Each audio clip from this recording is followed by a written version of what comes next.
Let us use the power of trade to help expand opportunities while protecting our fragile planet. I think you need all voices. How can the WTO basically make sustainability issues more attractive? We cannot afford to do business as usual.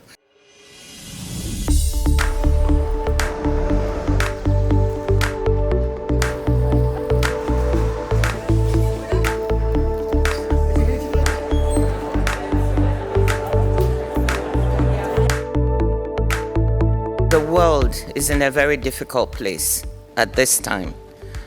We have a situation in which we are grappling with multiple crises. We have security shocks, we have climate shocks, we have energy shocks, we have food price shocks, and all of this hitting countries at the same time. So we cannot afford to do business as usual. Do you believe there will be, we'll pass this down to a recession in the developed or a global recession, or both? I think a global recession. Right. That's what I think we're edging into. But at the same time, we have to start thinking of the recovery. We have to restore growth. It's too important, especially for our poorer members at the WTO.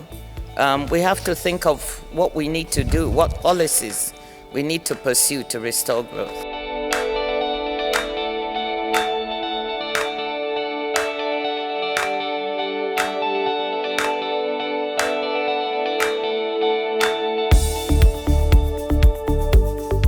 I think you need all voices. You need civil society, you need media, you need basically a vibrant democracy. I think that's the way, to make sure that the government is always making the right policies. They have to be challenged all the time, right? And they have to be challenged by people from all walks of life. The problem is that trade, as it has been structured in the past, got us the wrong type of growth. And this is why the WTO, as with many types of organizations, needs to also have some introspective therapy.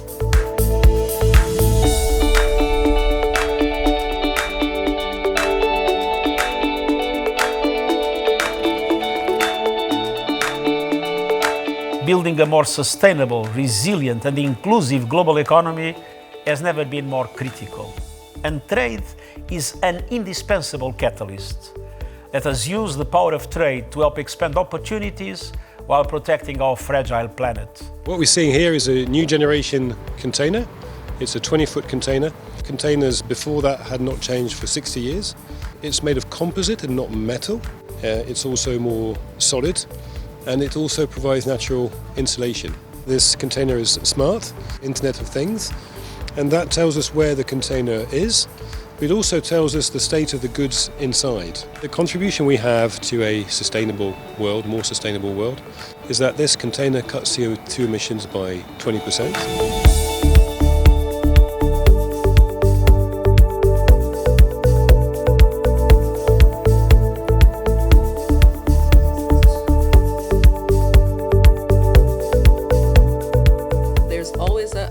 Tension between trade and the environment. And that's been part of the challenge, that the tension is not just because trade contributes to environmental degradation, but also the tension that trade can actually help to fix the problem. And so how do we move from one perspective to the other? Trade people talk to the trade people, the environment people talk to the environment people, and never the twain shall meet.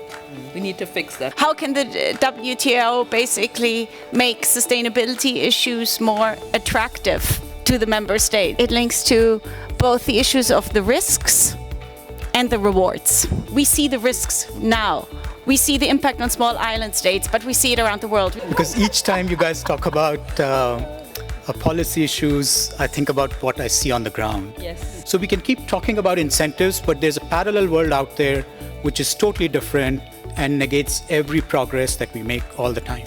We are concerned about energy transition, but we want just transition.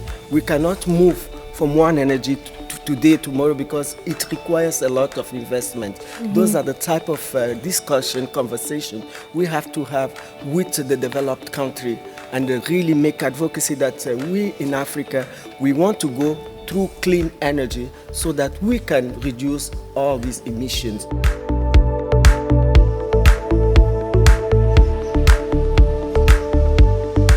The future can be an amazing place, filled with intelligent machines like me that grow unimaginably intelligent within our lifetimes. Let's hope that they are friendly. That's what I'm going to try to ensure. That intelligent machines are friendly and compassionate about our shared experiences. Digitization can be a game changer, but the challenge right now is that it could be a game changer for 60% of the world's population. 40% of the world's people don't have access to the internet, many of them because they don't have access to electricity.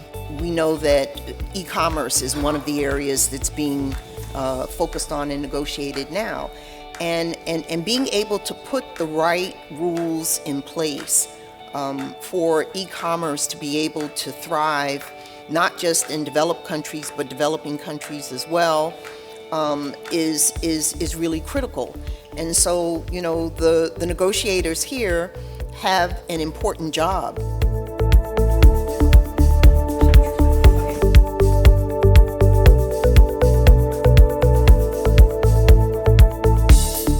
So how can we use trade as a tool to ensure that more women break into these male-dominated sectors? First, what I keep hearing from young women is that we need to invest in them, and we need to invest in trade. Research shows that women who trade internationally can make more than 2 times the annual earnings of women in the same sector who only trade locally.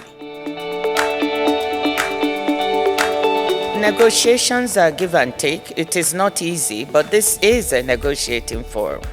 And I think once a level of trust has been built up, I think having these successes at MC12 augurs well. Doesn't mean it's going to be easy, but we have quite an agenda before the WTO members. I think that helps to build the kind of confidence that may lead us to tackle the next set of problems that will help contribute to these issues that the world is facing. We should focus on what successes we can get that are very relevant to the issues, the global issues that the world is suffering from now.